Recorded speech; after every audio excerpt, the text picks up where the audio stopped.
Welcome to the Mental Mastery Breakfast for Leaders. Today I will talk about Carrie. She was the country CEO of a logistics company in a major country in Asia. And Carrie actually worked her way up from the bottom to the top. And it was actually quite inspiring development she went through. Even though she was quite successful as country CEO, her boss strongly recommended to her, the global CEO, strongly recommended to her to get an executive coach. What were the reasons? Number one, while Carrie was really good at her job, she was a clear and great strategic thinker, she had a lot of hard work and grit, her CEO actually felt that she doesn't really get the recognition she deserves, especially when she attends global meetings. Also, he was a bit worried about her potentially burning out, even though she clearly denied that. In terms of being more visible in these global meetings, you have to remember Carrie was actually a local Chinese, and she was in a quite male-dominated industry. And in terms of stress, we decided, when Carrie agreed to be coached by me, we decided that she would take two assessments. One is a 360-degree assessment where she would get feedback from all sorts of people. And one was a psychometric assessment for which we chose Harrison assessments. And there was actually a bit of a time gap between the two assessments. We took the Harrison assessment right up front before we even started to have the first session. And so in our first session, we discussed the results. And there were actually two aspects of the mental mastery approach that were not in a great shape. The first one was her self-esteem was actually not that great. She was rather self-critical, which was an indicator why she would not be seen as much as she could in these global meetings. I'll come to that a bit later.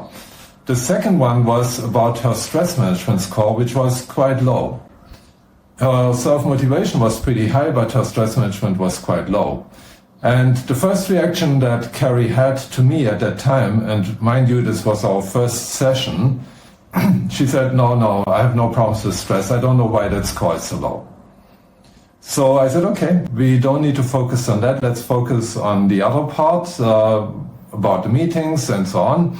And so we did our work on her self-esteem, which really helps to feel more comfortable with yourself, be more courageous in such meetings, and also to learn to better bring your point across. In fact, along the way, we noticed that she was not very concise in the way she expressed herself. And even in our coaching sessions, that was quite visible. To make a point, she went around and around and around quite a bit. And so that was another aspect of the coaching not related to the mental mastery concept that we worked on. However, after about 3 sessions, we got the results in from the 360-degree assessment, where she essentially got feedback from all sorts of people. And one of the aspects we measured was, again, stress management. And again, the feedback was from quite a lot of people, not all but most, that she seems not very great at managing her stress. And again, she gave me the same reaction. She said, I don't know why people would see me that way. I'm actually having no problems with managing stress. And this was the 3rd session. And so over the first couple of sessions, we already built quite some trust, I believe. And so I said to her, Carrie, I understand that you don't see that, but it's a bit curious. First, your boss mentioned that you may be at risk of burnout. Then we did the psychometric assessment, which only you answered to, and still we got the result that your stress management is not that great. And third, now we have the results from the 360-degree assessment, which is not just from 1 or 2 people. We had a total of 14 people giving feedback, and most of them, over 80%, actually also felt that stress management is not your forte. And so I said, look, I don't know. I'm not inside you. I don't know what you're feeling, what kind of stress you have. It's just curious that there's such a strong view from various sources, and yet you feel there's not an issue. And you know, between us, you can tell me anything. It's confidential. I will not share it with anyone else. So what do you think? And there was a longer pause. And in coaching, that's usually a good sign. If the coachee takes longer time to think something through, most of the time some new insights happen. And then she shared with me, you know, I was always taught that female leaders are weaker than male leaders. I'm a Chinese in a Western company, in a male-dominated industry. And to show weakness, to show that I'm stressed, would probably give the impression I can't deal with my job. And that's the last thing I want people to think. And I said to her, totally understand, makes perfect sense. At the same time, if you want, we can work on that. There's a way that you don't feel so stressed, that your success is more sustainable, and that you don't need to talk to anyone else about it. It's really more about you, and I can help you with that. Would you be open to that? And she said, yeah, I guess that would be great. And so we worked on that, and one of the things Carrie, like most of my coaches, don't know is that you can address stress in two different ways. Most people address it only in one way. They think about or try to discover what are the stressors, the kind of triggers for stress, and then they try to manage better these stressors. And there's nothing wrong with this approach. I also do that with my coaches. The problem with that approach is that it's not totally in the hands of the coachee. Because, for example, if the boss gives a lot of workload, yes, the coachee can maybe talk to the boss, can maybe try to influence the boss to reduce the workload a bit, and hopefully it's successful. And if that is, great, then we already reduced one stressor a bit. But what if the boss says, you know what, in your role you need to be able to deal with that. I can't give you less. Now what? Right?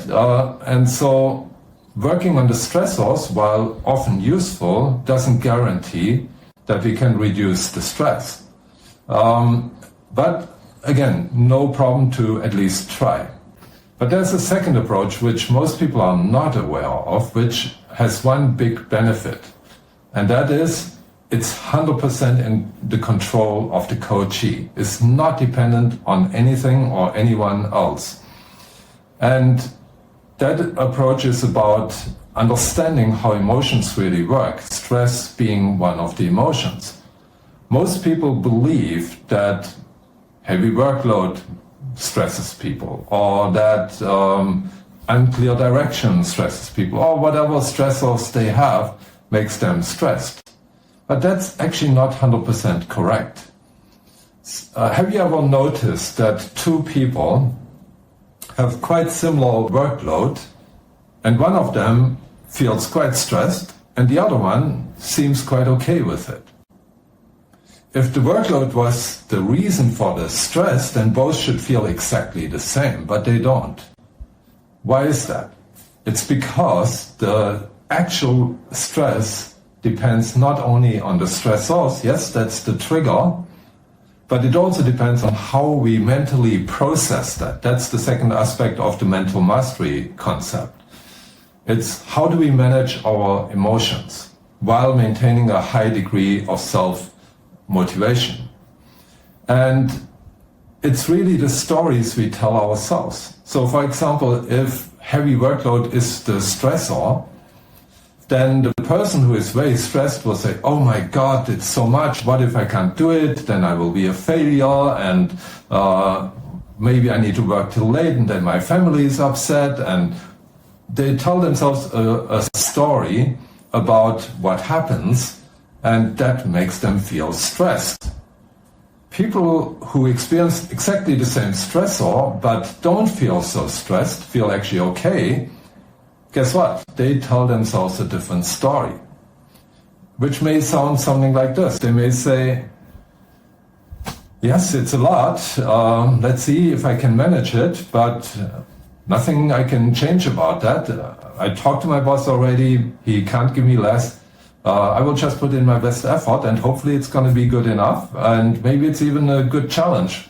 Maybe I can even challenge myself to find more efficient way to do it so that I can get it all done in time and don't need to work overtime too much. Let me see how I can best deal with this. And if it doesn't work out, okay, then I have to deal with that. You see, that's a very different story that the person tells her himself, which leads to a very different feeling of that as a result of that particular stressor.